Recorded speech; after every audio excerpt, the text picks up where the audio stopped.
مدارس کی مضبوطی آپ یہ دیکھ لیں، یہ صلاح الدین ایوبی کا تعلق بھلا کس چیز سے تھا؟ غوث اعظم کے مدرسے سے۔ حضور غوث اعظم کے مریدوں کی جماعت اس کے ساتھ شامل تھی۔ کون لوگ تھے جنہوں نے مدارس سے فیض پایا؟ رازی اور غزالی، حضور غوث اعظم، خواجہ اجمیر، یہ سب لوگ مدارس کے لوگ ہیں۔ کمزوریاں ہیں، غلطیاں ہیں، بہت ساری چیزوں کی اصلاح کی ضرورت ہے، لیکن یہ دین کا بہت بڑا قلعہ ہوتا ہے مدرسہ، لیکن اس کی مخالفت کی جاتی ہے۔ مجھے بتائیے، اگر مدرسوں میں کمزوریاں ہیں تو کالجوں یونیورسٹیوں میں نہیں ہیں؟ ہم نے کبھی مخالفت کی ہے بند کر دو سارے؟ لیکن لوگوں کا جب خیال آتا ہے، جب ہمارے ایک سابقہ وزیر صاحب تھے سر راہ، کسی دعوت میں میری ان سے ملاقات ہو گئی تو انہوں نے کہا مدرسوں کا کردار کیا ہے آج کے ماحول میں؟ میں نے انہیں کہا کہ مختلف کورسز آپ کراتے ہیں نا، تو اس کے لیے پھر مختلف ویکنسیز ہوتی ہیں، جہاں بچوں کو مدرسے کا کورس کرایا جاتا ہے تو استاد بننا ہوتا ہے، اس نے خطیب بننا ہوتا ہے، مسجد کی ڈیوٹی کرنی ہوتی ہے۔ میں نے کہا بالکل کوئی حکومت سرپرستی نہیں کرتی، لیکن اللہ کا فضل ہے۔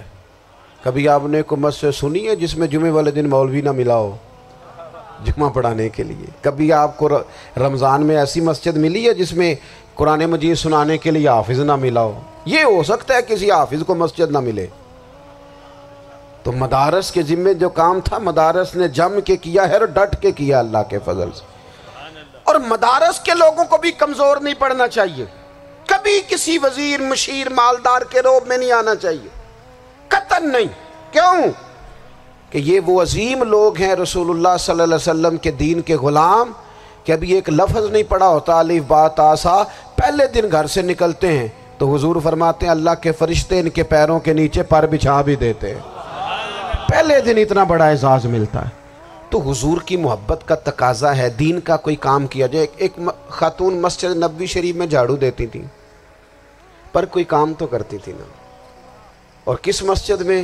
جہاں 70,000 فرشتے صبح آتے ہیں، 70 شام آتے ہیں، اس مسجد میں وہ خاتون جھاڑو دیتی تھی۔ بخاری ہے، جب ان کا انتقال ہو گیا صحابہ نے سوچا کہ حضور کو تکلیف ہوگی، بغیر بتائے جنازہ پڑھ دیا۔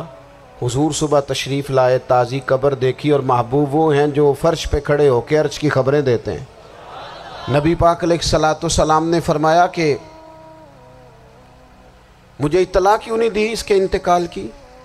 یہ کرم دیکھو، کوئی ڈیوٹی تو کرتی تھی نا یار، پر خلوص سے، پر پیار سے، پر اللہ کو راضی کرنے کے لیے، پر درد دل سے۔ اور دین کی ڈیوٹیاں کرنے والے دوستو سنو، حضور صبح آئے، قبر کو دیکھ کر فرمایا مجھے کیوں نہیں بتایا؟ یا رسول اللہ آپ کو تکلیف دینا مناسب نہ جانا؟ تو قبر پہ کھڑے ہو کے حضور نے فرمایا صف بناؤ، میں دوبارہ جنازہ پڑھاؤں گا۔ صف بناؤ، میں دوبارہ جنازہ پڑھاؤں گا۔ کوئی ڈیوٹی تو۔ تیسرا تقاضا حضور کی محبت کا، سمجھو میں بس بڑی جلدی بات سمیٹنے لگا ہوں۔ حضور کی امت سے پیار کرو، یہ نبی پاک کی محبت کا تقاضا ہے۔ حضور اس بندے سے بڑے راضی ہوتے ہیں جو حضور کی امت سے پیار کرتا ہے۔ آپ کو پتہ ہے حضرت جبریل امین علیہ السلام نے معراج کی رات حضور علیہ السلام سے عرض کی تھی کہ اللہ کی بارگاہ میں عرض کیجئے گا میری بھی ڈیوٹی لگ جائے آپ کی امت کے ساتھ محبت کرنے پر۔ تو یہ کیوں کہا تھا انہوں نے؟ علماء نے لکھا اس لیے کہا تھا کہ حضرت جبریل بھی جانتے ہیں کہ حضور کی امت سے محبت کی بات کی جائے نا تو نبی پاک راضی ہوتے ہیں۔ امت سے پیار کرو گے نا، امت سے۔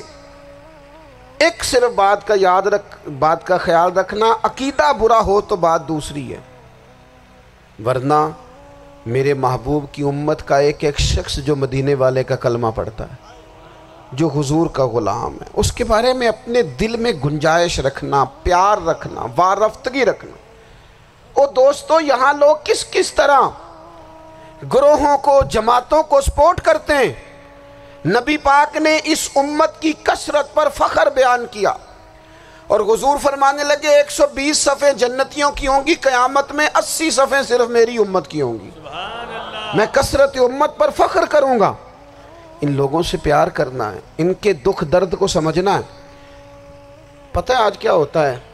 آج ہمیں نا مختلف چھوٹے چھوٹے ملکوں میں بانٹ دیا گیا، تو ہم کسی دوسرے مسلمان بھائی کا درد نہیں محسوس کرتے، ہم گھروں میں نہیں محسوس کرتے۔ پڑوسی پر ظلم ہو رہا ہو تو ہم کہنے پتر ساڈا نہیں مسئلہ، یہ مسئلہ ہے، تینوں کی لگے۔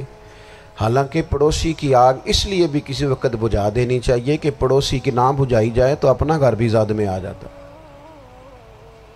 آج امت مسلمہ سے ہمیں بس لگا دیا گیا اپنے حصے کی روٹی کماؤ، اپنے حصے کی کوٹھی بناؤ، اپنے حصے کی گاڑی خریدو، اپنے حصے کا۔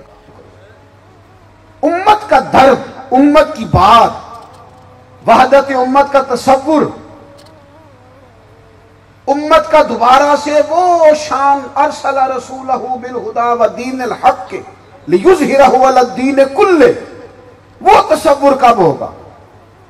اس وقت ہوگا جب ہم بات امت کی کریں گے۔ نبی پاک علیہ السلام نے فرمایا مسلمان کی مثال ایک جسم کی طرح ہے، جسم کے ایک حصے کو تکلیف ہو تو سارا آزمائش میں آ جاتا ہے۔ مجھے بتاؤ یہ انگلی درد کرتی ہو، یہ انگلی جسم کا حصہ ہے نا، تو میرا خیال ہے دماغ یہ کہہ دے گا کہ انگلی کی درد ہے نا مینوں کی لگے، دل کہہ دے گا کوئی نہیں ٹینشن لینے، انگلی کا مسئلہ ہے نا۔ ایسا نہیں ہوتا، بلکہ جب انگلی میں درد ہوتی ہے تو دماغ منصوبہ بندی کرتا ہے کہ اس کا علاج کیسے ہو سکتا ہے، دل پریشان ہوتا ہے، پیر چل کے جاتے، ہاتھ وہ دوائی وصول کرتے، دانت اسے چبا کر، حلق اسے نگل کر، معدہ اسے ذخیرہ کر کے جسم میں پھیلاتا ہے، پھر جا کے انگلی شفا پذیر ہوتی ہے۔ ایک حصے کو درد ہو تو سارا حصہ کام پہ لگ جاتا ہے۔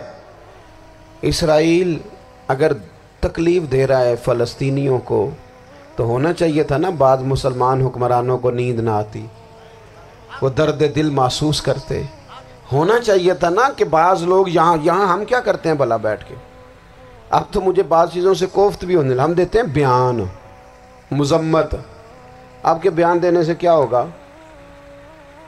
فلانے نے بھی بیان دے دیا، فلانے نے بھی کلپ دے دیا، یہ کیا کر رہے ہیں؟ یہ تو آپ زندہ رہنا چاہتے ہیں۔ وہ جس طرح آج کل ہمارے ہاں بہت ساری چونکہ جماعتیں ہیں تو کشمیر ڈے آتا ہے نا تو مل کے ریلی نہیں نکالی جا سکتی، سوال نہیں پیدا ہوتا، کیونکہ ہمیں جماعتوں کو زندہ رکھنا ہے۔ اس جماعت کی خبر الگ لگنی چاہیے، اس جماعت کی خبر الگ، تو ایسے کوئی انقلاب آئے گا؟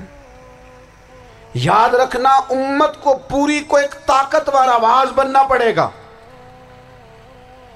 ہمیں تھوڑا تھوڑا اوپر اٹھ کے سوچنا پڑے گا۔ خدا را اللہ تعالیٰ مجھے معاف کرے اگر کوئی بات میں سطحی کر رہا ہوں، دل کی گہرائی سے عرض کرتا ہوں اب تو بڑا سخت وقت آ گیا۔ اب چونکہ اب تو کیمرے کی آنکھ آئی ہے تو وہ زخمی بچے دیکھے نہیں جاتے، وہ تڑپتی مائیں دیکھی نہیں جاتی، وہ سسکتی اور آواز دیتی بیٹیاں سنی نہیں جاتی۔ وہ آوازیں ایسی ہیں جیسے وہ رات کے سناٹوں میں چیخیں بن کے لوگوں کو جگایا کریں گی۔ خدا را کچھ جرم ایسے ہوتے ہیں جن کی سزائیں بڑی سخت ہوتی ہیں، جن کی معافی بڑی مشکل سے ہوتی ہے۔ اپنے اندر جذبہ ایمانی پیدا کریں۔ اور میرے دوستو بستر پر بھی تو لوگ ماری جایا کرتے ہیں نا۔ اپنی زندگی رسول اللہ صلی اللہ علیہ وسلم کے دین کے نام کرو، جذبہ جہاد، شوق شہادت اور عشق رسول، یہ عناصر ہیں جو امت مسلمہ کو پیروں پر کھڑا کریں گے۔ 2 منٹ کے لیے سوچو، امت